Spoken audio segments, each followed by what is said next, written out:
So 7 ವರ್ಷಗಳ ನಂತರ ಶಿವಮೊಗ್ಗ ಜಿಲ್ಲೆಯಲ್ಲಿ ರಾಜ್ಯ ಮಟ್ಟದ ಸರ್ಕಾರಿ ನೌಕರರ ಕ್ರೀಡಾಕೂಟವನ್ನು ಆಯೋಜನೆ ಮಾಡಲಾಗಿದೆ. ಈ ಬಗ್ಗೆ ನಮ್ಮ ಜೊತೆಗೆ ಮಾತಾಡಲಿಕ್ಕೆ ರಾಜ್ಯಾಧ್ಯಕ್ಷರಿದ್ದಾರೆ, ಅವ್ರನ್ನ ಮಾತಾಡಿಸ್ತೇನೆ. ಸರ್, ಏನೇನಿರುತ್ತೆ, ಯಾರು ಬರ್ತಾರೆ ಗೆಸ್ಟ್ ಅಂತೇಳಿ?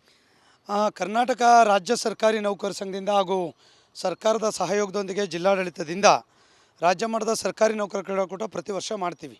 ಪ್ರತಿ ವರ್ಷ ಎಲ್ಲ ಜಿಲ್ಲೆದು ಮತ್ತು ರಾಜ್ಯ ಮಟ್ಟದ ಆಯಾ ಜಿಲ್ಲೆಗಳಲ್ಲಿ ಕೆಲವು ಕಡೆ ಮಾಡ್ತೇವೆ. ಪ್ರತಿ ವರ್ಷ ನಾವು ಅಧ್ಯಕ್ಷ ಆದಮೇಲೆ ಇದು 6ನೇ ವರ್ಷದ ಕ್ರೀಡಾಕೂಟ. ಈ ಒಂದು ಕ್ರೀಡಾಕೂಟವನ್ನು ಈ ಬಾರಿ ಶಿವಮೊಗ್ಗದಲ್ಲಿ ತಗೊಂಡಿದ್ದೀವಿ. 2017ರಲ್ಲಿ ಸಿದ್ದರಾಮಯ್ಯನವರು ಮುಖ್ಯಮಂತ್ರಿಗಳಿದ್ದಾಗ ಇದೇ ನೆಹರು ಕ್ರೀಡಾಂಗಣ ಶಿವಮೊಗ್ಗದಲ್ಲಿ ಮಾಡಿದ್ವಿ. ಈಗ ಮತ್ತೊಮ್ಮೆ 2025ರಲ್ಲಿ ಈ ಅವಕಾಶವನ್ನು ಇಲ್ಲಿ ತಗೊಂಡಿದ್ದೇವೆ. ಸನ್ಮಾನ್ಯ ಮುಖ್ಯಮಂತ್ರಿಗಳು ನಾಳೆ 18ನೇ ತಾರೀಕು ಭಾನುವಾರ ಸಂಜೆ 4 ಗಂಟೆಗೆ ಉದ್ಘಾಟನಾ ಕಾರ್ಯಕ್ರಮದಲ್ಲಿ ಪಾಲ್ಗೊಳ್ತಾರೆ. 1 ಗಂಟೆ ಪ್ರೀಪೋನ್ ಆಗಿದೆ. ಸನ್ಮಾನ್ಯ ಮುಖ್ಯಮಂತ್ರಿಗಳು ಉದ್ಘಾಟನಾ ಕಾರ್ಯಕ್ರಮದಲ್ಲಿ ಭಾಗವಹಿಸ್ತಾರೆ. ಹಾಗೆ ಉಪಮುಖ್ಯಮಂತ್ರಿಗಳು ಭಾಗವಹಿಸ್ತಾರೆ.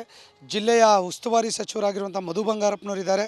ಹಾಗೆ ಎಲ್ಲ ಶಾಸಕರುಗಳು, ಸಂಸದರುಗಳು, ಬೋರ್ಡ್ ಚೇರ್ಮನ್, ಕಾರ್ಪೊರೇಷನ್ಸ್ಗಳು ಮತ್ತು ಜಿಲ್ಲಾ ಮಟ್ಟದ DC ಅವರು ಇರ್ಬೋದು, COSP ಅವರು ಮತ್ತು youth service commissioner, principal secretary ಎಲ್ಲರೂ ಕೂಡ, ಅದ್ರ ಜೊತೆ ನಮ್ಮ ರಾಜ್ಯ ಸಂಘದ ಪದಾಧಿಕಾರಿಗಳು, ಜೊತೆಗೆ ಜಿಲ್ಲಾಧ್ಯಕ್ಷರುಗಳು ಮತ್ತು ತಾಲೂಕು ಅಧ್ಯಕ್ಷರುಗಳು ಮತ್ತು ಎಕ್ಸಿಕ್ಯೂಟಿವ್ ಕಮಿಟಿ ಮೆಂಬರ್ಸ್, ಅದರ ಜೊತೆ 12,000 ಜನ ಕ್ರೀಡಾಕೂಟದಲ್ಲಿ ಆಯ್ಕೆಯಾಗಿರುವಂಥ ಕ್ರೀಡಾಪಟುಗಳು ಈ ಕ್ರೀಡಾಕೂಟದಲ್ಲಿ ಭಾಗವಹಿಸ್ತಾ ಇದ್ದಾರೆ.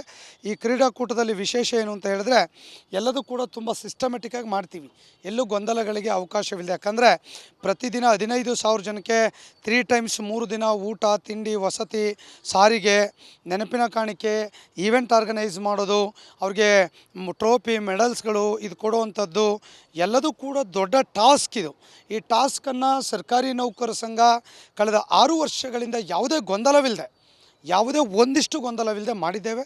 ಅದು ಶಿವಮೊಗ್ಗ ನಮ್ಮ ಆತಿಥ್ಯ ಜಿಲ್ಲೆ. ಹಾಗಾಗಿ ಒಂದಿಷ್ಟು ಇನ್ನೂ ಕೂಡ ವಿಶೇಷವಾಗಿ, ವಿಭಿನ್ನವಾಗಿ, ಎಲ್ಲೂ ಗೊಂದಲಗಳಿಗೆ ಅವಕಾಶವಿಲ್ಲದೆ ಮಾಡಬೇಕನ್ನುವಂಥ ವಿಚಾರದಲ್ಲಿ ನಮ್ಮ ಜಿಲ್ಲಾ ಸಂಘ ಮತ್ತು ಎಲ್ಲ ಕೂಡ ಒಟ್ಟಾಗಿ ಸೇರಿ ಒಂದು ಎಫೆಕ್ಟಿವ್ ಆಗಿ ಮಾಡ್ತಾಯಿದ್ದೀವಿ. ಅದಕ್ಕೆ ಸಿದ್ಧತೆಗಳೆಲ್ಲ ಕೂಡ ಪೂರ್ಣಗೊಂಡಿದೆ. ಸರ್, ಎಷ್ಟು ವಿಭಾಗಗಳಲ್ಲಿ ನಡೆಯುತ್ತೆ ಅಂತ ಹೇಳಿ? ಸರ್, ಈಗ ನಿಮಗೆ ಗೊತ್ತಿರದಂಗೆ ಸುಮಾರು 130 ಸ್ಪೋರ್ಟ್ಸ್ ಆ್ಯಂಡ್ ಕಲ್ಚರಲ್ ಈವೆಂಟ್ಸ್ಗಳಿದೆ. ಇಂಡಿವಿಜುವಲ್, ಗ್ರೂಪು, ಅದರಲ್ಲಿ ಮಹಿಳೆಯರು ಬೇರೆ, ಪುರುಷರು ಬೇರೆ, ಬಿಲೋ 45 ಬೇರೆ, ಎಬೋ 45 ಬೇರೆ, ಇದೆಲ್ಲ ಸೇರಿದ್ರೆ ಅರೌಂಡು ಸುಮಾರು 280-300 ಈವೆಂಟ್ಸ್ಗಳಾಗ್ತದೆ. ಸ್ಪೋರ್ಟ್ಸಲ್ಲಿ ಎಲ್ಲ ಟ್ರ್ಯಾಕ್ ಈವೆಂಟ್ಸ್ಗಳಿದೆ, ಎಲ್ಲ ಗ್ರೂಪ್ ಈವೆಂಟ್ಸ್ಗಳಿದೆ. ಕಲ್ಚರಲ್ಲಿ ಕೂಡ ಎಲ್ಲದೂ ಇದೆ. ಜಾನಪದ ನೃತ್ಯ, ಕಿರು ನಾಟಕಗಳಿಂದ ಹಿಡಿದು ಫೋಕು, ಕಥಕಳಿ, ಕೂಚುಪುಡಿ ನೃತ್ಯಗಳಿರ್ಬೋದು, ಎಲ್ಲದೂ ಕೂಡ ಒಂದಿಷ್ಟು ಸಿದ್ಧತೆಗಳನ್ನು ಮಾಡಿದ್ದೇವೆ. ಎಲ್ಲ ಈವೆಂಟು ಕೂಡ ತುಂಬ ಚೆನ್ನಾಗಾಗ್ತಿದೆ.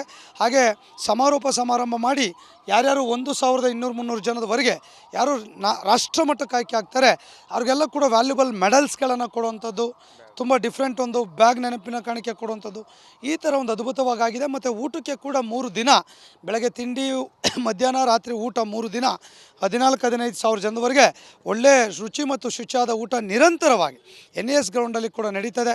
ಅದಕ್ಕೆ ಮುಂಚೆ ನಾಳೆ 18ನೇ ತಾರೀಕು ಬೆಳಗ್ಗೆ 9ರಿಂದ 3 ಗಂಟೆವರೆಗೆ ರಿಜಿಸ್ಟ್ರೇಷನ್ ಆಗ್ತದೆ. ಆ ರಿಜಿಸ್ಟ್ರೇಷನಲ್ಲಿ ಎಲ್ರಿಗೂ ಕೂಡ ಟ್ರ್ಯಾಕ್ ಶೂಟನ್ನು 14,000-15,000 ಜನಕ್ಕೆ ಕೂಡ ಟ್ರ್ಯಾಕ್ ಶೂಟನ್ನು ಕೊಡ್ತೇವೆ, ಟೀ ಶರ್ಟ್ ಕೊಡ್ತೇವೆ, ಕ್ಯಾಪನ್ನು ಕೊಡ್ತೇವೆ. ಸೊ ಅದೆಲ್ಲ ಕೂಡ ಎನ್ರೋಲ್ ಆಗುತ್ತೆ. 3 ಗಂಟೆವರೆಗೆ ಕೂಡ NES ಗ್ರೌಂಡಲ್ಲಿ ಅದಾಗ್ತದೆ. ಅದಾದಮೇಲೆ ಊಟ ಮಾಡಿಕೊಂಡು ಎಲ್ಲರೂ ಕೂಡ 3:30-3:45ಗೆ ಗ್ರೌಂಡ್ಗೆ ಬರ್ತಾರೆ. ಗ್ರೌಂಡ್ಗೆ ಬಂದಾದಮೇಲೆ ಮುಖ್ಯಮಂತ್ರಿಗಳು ಶಾರ್ಪ್ 4 ಗಂಟೆಗೆ ಬರ್ತಾರೆ. ಅವ್ರು 4 ಗಂಟೆಗೆ ಬಂದಮೇಲೆ ಮುಖ್ಯಮಂತ್ರಿಗಳು ಗ್ರೌಂಡ್ ಕೂತ್ಕೊಂಡೆಲ್ಲ ಪ್ರೋಗ್ರಾಮ್ ಆ್ಯಸ್ ಯೂಶ್ವಲ್ ಕೂಡ ನಡೆಯುತ್ತೆ ಅನ್ನೋದನ್ನು ಹೇಳಿಕ್ಕೆ ಬಯಸ್ತೇನೆ. ಮತ್ತು ಜೊತೆಗೆ ವಸತಿ ಉದ್ದೇಶಕ್ಕೆ ಅಷ್ಟು ಜನಕ್ಕೆ ಕೂಡ ಸರ್ಕಾರಿ ಹಾಸ್ಟೆಲ್ಸ್ಗಳನ್ನು, ಪ್ರೀ ಮೆಟ್ರಿಕ್, ಪೋಸ್ಟ್ ಮೆಟ್ರಿಕ್, ಯಾಕಂದರೆ ಇವತ್ತೆಲ್ಲ PU ಕಾಲೇಜ್ವರೆಗೆ ಹಾಸ್ಟೆಲ್ಸ್ಗಳು ರಜಾ ಇದೆ. PU ಕಾಲೇಜ್ ಓಪನ್ ಆಗಿಲ್ಲ. ಕೆಲವು ಡಿಗ್ರಿ ಕಾಲೇಜ್ಗಳು ಕೂಡ ಎಲ್ಲೆಲ್ಲಿದ್ದಾರಲ್ಲಿ ನಾವು ಎಕ್ಸಾಮ್ಷನ್ ಕೊಟ್ಟಿದ್ದೀವಿ. ಉಳಿದಂತೆ ಎಲ್ಲ ಕೂಡ ಯಾರ್ಯಾರು ರಜಾ ಊರಿಗೆ ಹೋಗಿದ್ರೆ ಖಾಲಿ ಇದೆ ಅದನ್ನು ತೊಗೊಂಡಿದ್ದೀವಿ. ಇನ್ನು ಚೌಲ್ಟ್ರೀಸ್ಗಳು ಕೂಡ ತೊಗೊಂಡಿದ್ದೀವಿ. ಹಾಗಾಗಿ ವಸತಿ ಉದ್ದೇಶಕ್ಕಾಗಿದೆ. ಮತ್ತು ಸಾರಿಗೆ ಎಲ್ಲೆಲ್ಲಿ ಈವೆಂಟ್ ಆಗುತ್ತೆ ಅಲ್ಲೆಲ್ಲಿ ಈವೆಂಟ್ಗೆ ಮತ್ತು ಹಾಸ್ಟೆಲ್ಗೆ ಹೋಗಲಿಕ್ಕೆ ಲೋಕಲ್ ಬಸ್ಗಳನ್ನು ಕೂಡ ಒಂದು 30-40 ಬಸ್ ಮಾಡಿದ್ದೇವೆ.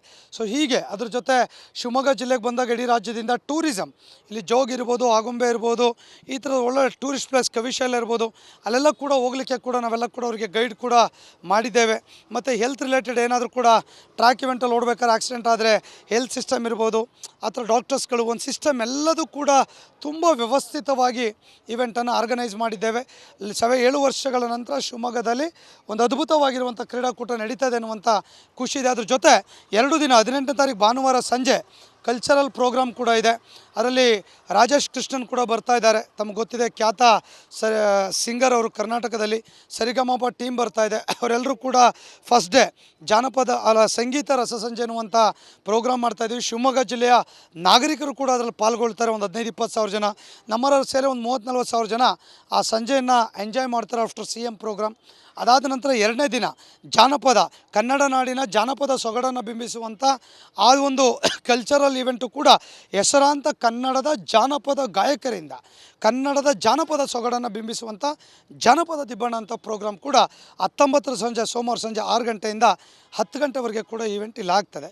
ಸೊ ಮತ್ತೆ ಮಂಗಳವಾರ ಈವೆಂಟ್ ಮುಗಿದ ಮೇಲೆ ಪ್ರೈಸ್ ಡಿಸ್ಟ್ರಿಬ್ಯೂಷನ್ ಆದಮೇಲೆ ಇಲ್ಲಿ ಈವೆಂಟ್ ಮುಗಿಯುತ್ತೆ. ಇಷ್ಟು ಈ ಕಾರ್ಯಕ್ರಮದ ಸ್ವರೂಪ ಅಂತ ಹೇಳಲಿಕ್ಕೆ ಬಯಸ್ತೇನೆ. ಇದಿಷ್ಟು ರಾಜ್ಯಾಧ್ಯಕ್ಷರಾಗಿರುವಂಥ CS ಷಡಾಕ್ಷರಿ ಅವರ ಮಾತು. ಈಗ 3 ದಿನಗಳ ಕಾರ್ಯಕ್ರಮಗಳು ನಡೆಯುತ್ತೆ. ಎಲ್ಲ ರೀತಿಯ ಸಿದ್ಧತೆಗಳನ್ನು ಈಗಾಗಲೇ ಮಾಡ್ಕೊಂಡಿದ್ದೇವೆ. ನಾಳೆ CM ಅವರು 4 ಗಂಟೆಗೆ ಕಾರ್ಯಕ್ರಮದ ಉದ್ಘಾಟನೆಯನ್ನು ಮಾಡಲಿದ್ದಾರೆ ಎನ್ನುವಂಥ ಮಾಹಿತಿಯನ್ನು ನೀಡಿರುವಂಥದ್ದು. ಕ್ಯಾಮ್ರಾ ಪರ್ಸನ್ ಚಿರಾಗ್ ಜೊತೆ ಭೀಮಾ ರಿಪಬ್ಲಿಕ್ ಕನ್ನಡ, ಶಿವಮೊಗ್ಗ. 7 ವರ್ಷಗಳ ನಂತರ ಶಿವಮೊಗ್ಗ ಜಿಲ್ಲೆಯಲ್ಲಿ ರಾಜ್ಯ ಮಟ್ಟದ ಸರ್ಕಾರಿ ನೌಕರರ ಕ್ರೀಡಾಕೂಟವನ್ನು ಆಯೋಜನೆ ಮಾಡಲಾಗಿದೆ. ಈ ಬಗ್ಗೆ ನಮ್ಮ ಜೊತೆಗೆ ಮಾತಾಡಲಿಕ್ಕೆ ರಾಜ್ಯಾಧ್ಯಕ್ಷರಿದ್ದಾರೆ, ಅವ್ರನ್ನ ಮಾತಾಡಿಸ್ತೇನೆ. ಸರ್, ಏನೇನಿರುತ್ತೆ, ಯಾರು ಬರ್ತಾರೆ ಗೆಸ್ಟ್ ಅಂತೇಳಿ? ಕರ್ನಾಟಕ ರಾಜ್ಯ ಸರ್ಕಾರಿ ನೌಕರ ಸಂಘದಿಂದ ಹಾಗೂ ಸರ್ಕಾರದ ಸಹಯೋಗದೊಂದಿಗೆ ಜಿಲ್ಲಾಡಳಿತದಿಂದ ರಾಜ್ಯ ಮಟ್ಟದ ಸರ್ಕಾರಿ ನೌಕರ ಕ್ರೀಡಾಕೂಟ ಪ್ರತಿ ವರ್ಷ ಮಾಡ್ತೀವಿ. ಪ್ರತಿ ವರ್ಷ ಎಲ್ಲ ಜಿಲ್ಲೆದು ಮತ್ತು ರಾಜ್ಯ ಮಟ್ಟದ ಆಯಾ ಜಿಲ್ಲೆಗಳಲ್ಲಿ ಕೆಲವು ಕಡೆ ಮಾಡ್ತೇವೆ. ಪ್ರತಿ ವರ್ಷ ನಾವು ಅಧ್ಯಕ್ಷ ಆದಮೇಲೆ ಇದು 6ನೇ ವರ್ಷದ ಕ್ರೀಡಾಕೂಟ. ಈ ಒಂದು ಕ್ರೀಡಾಕೂಟವನ್ನು ಈ ಬಾರಿ ಶಿವಮೊಗ್ಗದಲ್ಲಿ ತಗೊಂಡಿದ್ದೀವಿ. 2017ರಲ್ಲಿ ಸಿದ್ದರಾಮಯ್ಯನವರು ಮುಖ್ಯಮಂತ್ರಿಗಳಿದ್ದಾಗ ಇದೇ ನೆಹರು ಕ್ರೀಡಾಂಗಣ ಶಿವಮೊಗ್ಗದಲ್ಲಿ ಮಾಡಿದ್ವಿ. ಈಗ ಮತ್ತೊಮ್ಮೆ 2025ರಲ್ಲಿ ಈ ಅವಕಾಶವನ್ನು ಇಲ್ಲಿ ತಗೊಂಡಿದ್ದೇವೆ. ಸನ್ಮಾನ್ಯ ಮುಖ್ಯಮಂತ್ರಿಗಳು ನಾಳೆ 18ನೇ ತಾರೀಕು ಭಾನುವಾರ ಸಂಜೆ 4 ಗಂಟೆಗೆ ಉದ್ಘಾಟನಾ ಕಾರ್ಯಕ್ರಮದಲ್ಲಿ ಪಾಲ್ಗೊಳ್ತಾರೆ. 1 ಗಂಟೆ ಪ್ರೀಪೋನ್ ಆಗಿದೆ. ಸನ್ಮಾನ್ಯ ಮುಖ್ಯಮಂತ್ರಿಗಳು ಉದ್ಘಾಟನಾ ಕಾರ್ಯಕ್ರಮದಲ್ಲಿ ಭಾಗವಹಿಸ್ತಾರೆ. ಹಾಗೆ ಉಪಮುಖ್ಯಮಂತ್ರಿಗಳು ಭಾಗವಹಿಸ್ತಾರೆ. ಜಿಲ್ಲೆಯ ಉಸ್ತುವಾರಿ ಸಚಿವರಾಗಿರುವಂಥ ಮಧು ಬಂಗಾರಪ್ಪನವರಿದ್ದಾರೆ. ಹಾಗೆ ಎಲ್ಲ ಶಾಸಕರುಗಳು, ಸಂಸದರುಗಳು, ಬೋರ್ಡ್ ಚೇರ್ಮನ್, ಕಾರ್ಪೊರೇಷನ್ಸ್ಗಳು ಮತ್ತು ಜಿಲ್ಲಾ ಮಟ್ಟದ DC ಅವರು ಇರ್ಬೋದು, COSP ಅವರು ಮತ್ತು youth service commissioner, principal secretary ಎಲ್ಲರೂ ಕೂಡ, ಅದ್ರ ಜೊತೆ ನಮ್ಮ ರಾಜ್ಯ ಸಂಘದ ಪದಾಧಿಕಾರಿಗಳು, ಜೊತೆಗೆ ಜಿಲ್ಲಾಧ್ಯಕ್ಷರುಗಳು ಮತ್ತು ತಾಲೂಕು ಅಧ್ಯಕ್ಷರುಗಳು ಮತ್ತು ಎಕ್ಸಿಕ್ಯೂಟಿವ್ ಕಮಿಟಿ ಮೆಂಬರ್ಸ್, ಅದರ ಜೊತೆ 12,000 ಜನ ಕ್ರೀಡಾಕೂಟದಲ್ಲಿ ಆಯ್ಕೆಯಾಗಿರುವಂಥ ಕ್ರೀಡಾಪಟುಗಳು ಈ ಕ್ರೀಡಾಕೂಟದಲ್ಲಿ ಭಾಗವಹಿಸ್ತಾ ಇದ್ದಾರೆ. ಈ ಕ್ರೀಡಾಕೂಟದಲ್ಲಿ ವಿಶೇಷ ಏನು ಅಂತ ಹೇಳಿದ್ರೆ, ಎಲ್ಲದೂ ಕೂಡ ತುಂಬ ಸಿಸ್ಟಮೆಟಿಕ್ಕಾಗಿ ಮಾಡ್ತೀವಿ. ಎಲ್ಲೂ ಗೊಂದಲಗಳಿಗೆ ಅವಕಾಶವಿಲ್ಲ. ಯಾಕಂದರೆ ಪ್ರತಿದಿನ 15,000 ಜನಕ್ಕೆ 3 ಟೈಮ್ಸ್ 3 ದಿನ ಊಟ, ತಿಂಡಿ, ವಸತಿ, ಸಾರಿಗೆ, ನೆನಪಿನ ಕಾಣಿಕೆ, ಈವೆಂಟ್ ಆರ್ಗನೈಸ್ ಮಾಡೋದು, ಅವ್ರಿಗೆ ಟ್ರೋಫಿ, ಮೆಡಲ್ಸ್ಗಳು ಇದು ಕೊಡುವಂಥದ್ದು ಎಲ್ಲದೂ ಕೂಡ ದೊಡ್ಡ ಟಾಸ್ಕ್ ಇದು. ಈ ಟಾಸ್ಕನ್ನು ಸರ್ಕಾರಿ ನೌಕರ ಸಂಘ ಕಳೆದ 6 ವರ್ಷಗಳಿಂದ ಯಾವುದೇ ಒಂದಿಷ್ಟು ಗೊಂದಲವಿಲ್ಲದೆ ಮಾಡಿದ್ದೇವೆ. ಅದು ಶಿವಮೊಗ್ಗ ನಮ್ಮ ಆತಿಥ್ಯ ಜಿಲ್ಲೆ. ಹಾಗಾಗಿ ಒಂದಿಷ್ಟು ಇನ್ನೂ ಕೂಡ ವಿಶೇಷವಾಗಿ, ವಿಭಿನ್ನವಾಗಿ, ಎಲ್ಲೂ ಗೊಂದಲಗಳಿಗೆ ಅವಕಾಶವಿಲ್ಲದೆ ಮಾಡಬೇಕನ್ನುವಂಥ ವಿಚಾರದಲ್ಲಿ ನಮ್ಮ ಜಿಲ್ಲಾ ಸಂಘ ಮತ್ತು ಎಲ್ಲ ಕೂಡ ಒಟ್ಟಾಗಿ ಸೇರಿ ಒಂದು ಎಫೆಕ್ಟಿವ್ ಆಗಿ ಮಾಡ್ತಾಯಿದ್ದೀವಿ. ಅದಕ್ಕೆ ಸಿದ್ಧತೆಗಳೆಲ್ಲ ಕೂಡ ಪೂರ್ಣಗೊಂಡಿದೆ. ಸರ್, ಎಷ್ಟು ವಿಭಾಗಗಳಲ್ಲಿ ನಡೆಯುತ್ತೆ ಅಂತ ಹೇಳಿ? ಸರ್, ಈಗ ನಿಮಗೆ ಗೊತ್ತಿದ್ದಂಗೆ ಸುಮಾರು 130 ಸ್ಪೋರ್ಟ್ಸ್ ಆ್ಯಂಡ್ ಕಲ್ಚರಲ್ ಈವೆಂಟ್ಸ್ಗಳಿದೆ. ಇಂಡಿವಿಜುವಲ್ ಗ್ರೂಪು, ಅದರಲ್ಲಿ ಮಹಿಳೆಯರು ಬೇರೆ, ಪುರುಷರು ಬೇರೆ, ಬಿಲೋ 45 ಬೇರೆ, ಎಬೋ 45 ಬೇರೆ, ಇದೆಲ್ಲ ಸೇರಿದ್ರೆ ಅರೌಂಡು ಸುಮಾರು 280-300 ಈವೆಂಟ್ಸ್ಗಳಾಗ್ತದೆ. ಸ್ಪೋರ್ಟ್ಸಲ್ಲಿ ಎಲ್ಲ ಟ್ರ್ಯಾಕ್ ಈವೆಂಟ್ಸ್ಗಳಿದೆ, ಎಲ್ಲ ಗ್ರೂಪ್ ಈವೆಂಟ್ಸ್ಗಳಿದೆ. ಕಲ್ಚರಲ್ಲಿ ಕೂಡ ಎಲ್ಲದೂ ಇದೆ. ಜಾನಪದ ನೃತ್ಯ, ಕಿರು ನಾಟಕಗಳಿಂದ ಹಿಡಿದು ಫೋಕು, ಕಥಕಳಿ, ಕೂಚುಪುಡಿ ನೃತ್ಯಗಳಿರ್ಬೋದು, ಎಲ್ಲದೂ ಕೂಡ ಒಂದಿಷ್ಟು ಸಿದ್ಧತೆಗಳನ್ನು ಮಾಡಿದ್ದೇವೆ. ಎಲ್ಲ ಈವೆಂಟು ಕೂಡ ತುಂಬ ಚೆನ್ನಾಗಾಗ್ತಿದೆ. ಹಾಗೆ ಸಮಾರೋಪ ಸಮಾರಂಭ ಮಾಡಿ ಯಾರ್ಯಾರು 1,200-300 ಜನದವರೆಗೆ ಯಾರು ರಾಷ್ಟ್ರ ಮಟ್ಟಕ್ಕೆ ಆಯ್ಕೆ ಆಗ್ತಾರೆ ಅವ್ರಿಗೆಲ್ಲ ಕೂಡ ವ್ಯಾಲ್ಯೂಬಲ್ ಮೆಡಲ್ಸ್ಗಳನ್ನು ಕೊಡುವಂಥದ್ದು, ತುಂಬ ಡಿಫ್ರೆಂಟ್ ಒಂದು ಬ್ಯಾಗ್ ನೆನಪಿನ ಕಾಣಿಕೆ ಕೊಡುವಂಥದ್ದು, ಈ ಥರ ಒಂದು ಅದ್ಭುತವಾಗಿದೆ. ಮತ್ತು ಊಟಕ್ಕೆ ಕೂಡ 3 ದಿನ ಬೆಳಗ್ಗೆ ತಿಂಡಿ, ಮಧ್ಯಾಹ್ನ, ರಾತ್ರಿ ಊಟ 3 ದಿನ 14-15 ಸಾವಿರ ಜನದವರೆಗೆ ಒಳ್ಳೆ ರುಚಿ ಮತ್ತು ಶುಚಿಯಾದ ಊಟ ನಿರಂತರವಾಗಿ NES ಗ್ರೌಂಡಲ್ಲಿ ಕೂಡ ನಡೀತದೆ. ಅದಕ್ಕೆ ಮುಂಚೆ ನಾಳೆ 18ನೇ ತಾರೀಕು ಬೆಳಗ್ಗೆ 9ರಿಂದ 3 ಗಂಟೆವರೆಗೆ ರಿಜಿಸ್ಟ್ರೇಷನ್ ಆಗ್ತದೆ. ಆ ರಿಜಿಸ್ಟ್ರೇಷನಲ್ಲಿ ಎಲ್ರಿಗೂ ಕೂಡ ಟ್ರ್ಯಾಕ್ ಶೂಟನ್ನು 14-15 ಸಾವಿರ ಜನಕ್ಕೆ ಕೂಡ ಟ್ರ್ಯಾಕ್ ಶೂಟನ್ನು ಕೊಡ್ತೇವೆ, T ಶರ್ಟ್ ಕೊಡ್ತೇವೆ, ಕ್ಯಾಪನ್ನು ಕೊಡ್ತೇವೆ. ಸೊ ಅದೆಲ್ಲ ಕೂಡ ಎನ್ರೋಲ್ ಆಗುತ್ತೆ. 3 ಗಂಟೆವರೆಗೆ ಕೂಡ NES ಗ್ರೌಂಡಲ್ಲಿ ಅದಾಗ್ತದೆ. ಅದಾದಮೇಲೆ ಊಟ ಮಾಡಿಕೊಂಡು ಎಲ್ಲರೂ ಕೂಡ 3:30-3:45ಗೆ ಗ್ರೌಂಡ್ಗೆ ಬರ್ತಾರೆ. ಗ್ರೌಂಡ್ಗೆ ಬಂದಾದಮೇಲೆ ಸೊ ಮುಖ್ಯಮಂತ್ರಿಗಳು ಶಾರ್ಪ್ 4 ಗಂಟೆಗೆ ಬರ್ತಾರೆ.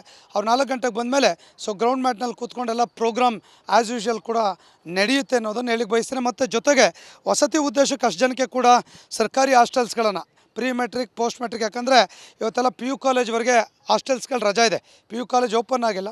ಕೆಲವು ಡಿಗ್ರಿ ಕಾಲೇಜ್ಗಳು ಕೂಡ ಎಲ್ಲೆಲ್ಲಿದ್ದಾರಲ್ಲಿ ನಾವು ಎಕ್ಸಾಮ್ಷನ್ ಕೊಟ್ಟಿದ್ದೀವಿ, ಉಳಿದಂತೆ ಎಲ್ಲ ಕೂಡ ಯಾರ್ಯಾರು ರಜಾ ಹೋಗಿ ಊರಿಗೆ ಹೋಗಿದ್ರೆ ಖಾಲಿ ಇದೆ ಅದನ್ನು ತೊಗೊಂಡಿದ್ದೀವಿ. ಇನ್ನು ಚೌಲ್ಟ್ರೀಸ್ಗಳು ಕೂಡ ತೊಗೊಂಡಿದ್ದೀವಿ. ಹಾಗಾಗಿ ವಸತಿ ಉದ್ದೇಶಕ್ಕಾಗಿದೆ. ಮತ್ತು ಸಾರಿಗೆ ಎಲ್ಲೆಲ್ಲಿ ಈವೆಂಟ್ ಆಗುತ್ತೆ ಅಲ್ಲಲ್ಲಿ ಈವೆಂಟ್ಗೆ ಮತ್ತು ಹಾಸ್ಟೆಲ್ಗೆ ಹೋಗಲಿಕ್ಕೆ ಲೋಕಲ್ ಬಸ್ಗಳನ್ನು ಕೂಡ ಒಂದು 30-40 ಬಸ್ ಮಾಡಿದ್ದೇವೆ. ಸೊ ಹೀಗೆ ಅದ್ರ ಜೊತೆ ಶಿವಮೊಗ್ಗ ಜಿಲ್ಲೆಗೆ ಬಂದಾಗ ಇಡೀ ರಾಜ್ಯದಿಂದ ಟೂರಿಸಮ್, ಇಲ್ಲಿ ಜೋಗ್ ಇರ್ಬೋದು, ಆಗುಂಬೆ ಇರ್ಬೋದು, ಈ ಥರದ ಒಳ್ಳೆ ಟೂರಿಸ್ಟ್ ಪ್ಲೇಸ್ ಕವಿಶಾಲ ಇರ್ಬೋದು, ಅಲ್ಲೆಲ್ಲ ಕೂಡ ಹೋಗಲಿಕ್ಕೆ ಕೂಡ ನಾವೆಲ್ಲ ಕೂಡ ಅವರಿಗೆ ಗೈಡ್ ಕೂಡ ಮಾಡಿದ್ದೇವೆ. ಮತ್ತು ಹೆಲ್ತ್ ರಿಲೇಟೆಡ್ ಏನಾದರೂ ಕೂಡ ಟ್ರ್ಯಾಕ್ ಇವೆಂಟಲ್ಲಿ ಓಡಬೇಕಾದ್ರೆ ಆಕ್ಸಿಡೆಂಟ್ ಆದರೆ ಹೆಲ್ತ್ ಸಿಸ್ಟಮ್ ಇರ್ಬೋದು, ಆ ಥರ ಡಾಕ್ಟರ್ಸ್ಗಳು ಒಂದು ಸಿಸ್ಟಮ್ ಎಲ್ಲದೂ ಕೂಡ ತುಂಬ ವ್ಯವಸ್ಥಿತವಾಗಿ ಇವೆಂಟನ್ನು ಆರ್ಗನೈಸ್ ಮಾಡಿದ್ದೇವೆ. 7 ವರ್ಷಗಳ ನಂತರ ಶಿವಮೊಗ್ಗದಲ್ಲಿ ಒಂದು ಅದ್ಭುತವಾಗಿರುವಂಥ ಕ್ರೀಡಾಕೂಟ ನಡೀತಾ ಇದೆ ಅನ್ನುವಂಥ ಖುಷಿ ಇದೆ. ಅದ್ರ ಜೊತೆ 2 ದಿನ 18ನೇ ತಾರೀಕು ಭಾನುವಾರ ಸಂಜೆ ಕಲ್ಚರಲ್ ಪ್ರೋಗ್ರಾಮ್ ಕೂಡ ಇದೆ. ಅದರಲ್ಲಿ ರಾಜೇಶ್ ಕೃಷ್ಣನ್ ಕೂಡ ಬರ್ತಾ ಇದ್ದಾರೆ. ತಮಗೆ ಗೊತ್ತಿದೆ, ಖ್ಯಾತ ಸಿಂಗರ್ ಅವರು, ಕರ್ನಾಟಕದಲ್ಲಿ ಸರಿಗಮಪ ಟೀಮ್ ಬರ್ತಾ ಇದೆ. ಅವರೆಲ್ಲರೂ ಕೂಡ ಫಸ್ಟ್ ಡೇ ಜಾನಪದ ಸಂಗೀತ ರಸಸಂಜೆ ಅನ್ನುವಂಥ ಪ್ರೋಗ್ರಾಮ್ ಮಾಡ್ತಾಯಿದ್ದೀವಿ. ಶಿವಮೊಗ್ಗ ಜಿಲ್ಲೆಯ ನಾಗರಿಕರು ಕೂಡ ಅದರಲ್ಲಿ ಪಾಲ್ಗೊಳ್ತಾರೆ. ಒಂದು 15-20 ಸಾವಿರ ಜನ, ನಮ್ಮವರ ಸೇರಿ ಒಂದು 30-40 ಸಾವಿರ ಜನ ಆ ಸಂಜೆಯನ್ನು ಎಂಜಾಯ್ ಮಾಡ್ತಾರೆ ಆಫ್ಟರ್ CM ಪ್ರೋಗ್ರಾಮ್. ಅದಾದ ನಂತರ 2ನೇ ದಿನ ಜಾನಪದ, ಕನ್ನಡ ನಾಡಿನ ಜಾನಪದ ಸೊಗಡನ್ನು ಬಿಂಬಿಸುವಂಥ ಆ ಒಂದು ಕಲ್ಚರಲ್ ಇವೆಂಟು ಕೂಡ ಹೆಸರಾಂತ ಕನ್ನಡದ ಜಾನಪದ ಗಾಯಕರಿಂದ ಕನ್ನಡದ ಜಾನಪದ ಸೊಗಡನ್ನು ಬಿಂಬಿಸುವಂಥ ಜಾನಪದ ದಿಬ್ಬಣ ಅಂತ ಪ್ರೋಗ್ರಾಮ್ ಕೂಡ 19ರ ಸಂಜೆ ಸೋಮವಾರ ಸಂಜೆ 6 ಗಂಟೆಯಿಂದ 10 ಗಂಟೆವರೆಗೆ ಕೂಡ ಈವೆಂಟ್ ಇಲ್ಲಿ ಆಗ್ತದೆ. ಸೊ ಮತ್ತು ಮಂಗಳವಾರ ಈವೆಂಟ್ ಮುಗಿದ ಮೇಲೆ ಪ್ರೈಸ್ ಡಿಸ್ಟ್ರಿಬ್ಯೂಷನ್ ಆದಮೇಲೆ ಇಲ್ಲಿ ಈವೆಂಟ್ ಮುಗಿಯುತ್ತೆ. ಇಷ್ಟು ಈ ಕಾರ್ಯಕ್ರಮದ ಸ್ವರೂಪ ಅಂತ ಹೇಳಲಿಕ್ಕೆ ಬಯಸ್ತೇನೆ. ಇದಿಷ್ಟು ರಾಜ್ಯಾಧ್ಯಕ್ಷರಾಗಿರುವಂಥ CS ಷಡಾಕ್ಷರಿ ಅವರ ಮಾತು. ಈಗ 3 ದಿನಗಳ ಕಾರ್ಯಕ್ರಮಗಳು ನಡೆಯುತ್ತೆ. ಎಲ್ಲ ರೀತಿಯ ಸಿದ್ಧತೆಗಳನ್ನು ಈಗಾಗಲೇ ಮಾಡ್ಕೊಂಡಿದ್ದೇವೆ. ನಾಳೆ CM ಅವರು 4 ಗಂಟೆಗೆ ಕಾರ್ಯಕ್ರಮದ ಉದ್ಘಾಟನೆಯನ್ನು ಮಾಡಲಿದ್ದಾರೆ ಅನ್ನುವಂಥ ಮಾಹಿತಿಯನ್ನು ನೀಡಿರುವಂಥದ್ದು. ಕ್ಯಾಮ್ರಾ ಪರ್ಸನ್ ಚಿರಾಗ್ ಜೊತೆ ಭೀಮಾ ನಾಯಕ್, ರಿಪಬ್ಲಿಕ್ ಕನ್ನಡ, ಶಿವಮೊಗ್ಗ.